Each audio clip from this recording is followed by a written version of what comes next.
Mecca tower എന്ന building കുറച്ച് നേരത്തെ ഉള്ള ബിൽഡിംഗ് ആണ്.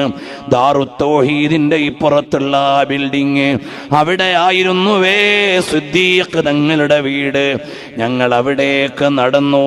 ആ ബിൽഡിങ്ങിന്റെ 4-ാം നിലയിൽ ഒരു പള്ളിയുണ്ട്.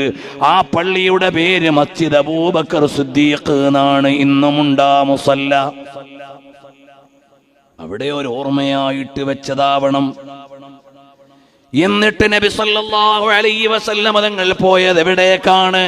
കഅബയിൽ നിന്ന് 73 മീറ്റർ അകലെയുള്ള ഹസ്വിറ മാർക്കറ്റ്. അവിടെയായിരുന്നു ഉമ്മു ഹാനി റളിയല്ലാഹു അൻഹയുടെ വീട്. അവിടേക്ക് പോയി.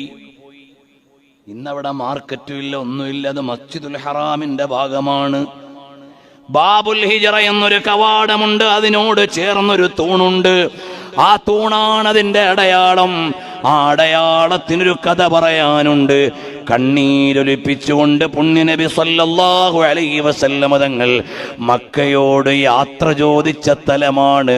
അല്ലയോ മക്ക, പോകാൻ മനസ്സുണ്ടായിട്ട് പോവല്ല, ഈ നാട്ടുകാര് നിർബന്ധിച്ചതുകൊണ്ട് പോവാണ് എന്ന് പറഞ്ഞ് കരഞ്ഞുകൊണ്ട് പുണ്യനബി തങ്ങൾ തിരിഞ്ഞു നടന്ന സ്ഥലമാണത്.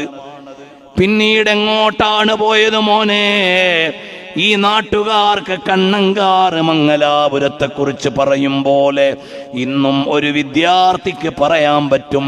നബി സല്ലല്ലാഹു അലൈഹി വസല്ലം തങ്ങൾ പിന്നീട് പോയത് ജന്നത്തുൽ മുഅല്ലയുടെ ഭാഗത്ത്, ഇബ്രാഹിമുൽ ഖലീൽ എന്ന് ഇന്ന് പേര് വെച്ച റോഡ്. അത് ദർബുൽ അംബിയാക്കന്മാരുടെ സഞ്ചാര വഴിയാണ്. ആ റൂട്ടിലൂടെ നടന്ന് ഇന്നത്തെ മക്ക മുനിസിപ്പാലിറ്റിയുടെ ഓഫീസുള്ള സ്ഥലത്തേക്കാണ് പോയത്. അവിടുന്ന് പിന്നെ എങ്ങോട്ട് പോയി? അവിടുന്ന് എന്റെ പുണ്യനബി നടന്നു സല്ലല്ലാഹു അലൈഹി വസല്ലം. സിദ്ദീഖുമുണ്ട് കൂടെ റളിയല്ലാഹു അൻഹു. 5.5 കിലോമീറ്റർ അകലെയുള്ള ജബൽ സൗറിന്റെ അടുക്കലേക്ക് പോയി. ഞങ്ങളും അതുപോലെ സഫർ അവസാന ദിവസം സൗർ മലയുടെ താഴ്വാരത്ത് വന്നു നിന്ന് മേലോട്ട് നോക്കിയപ്പോൾ പുണ്യനബി സല്ലല്ലാഹു അലൈഹി വസല്ലം തങ്ങൾ നടന്നുപോയ പാതയാണ്.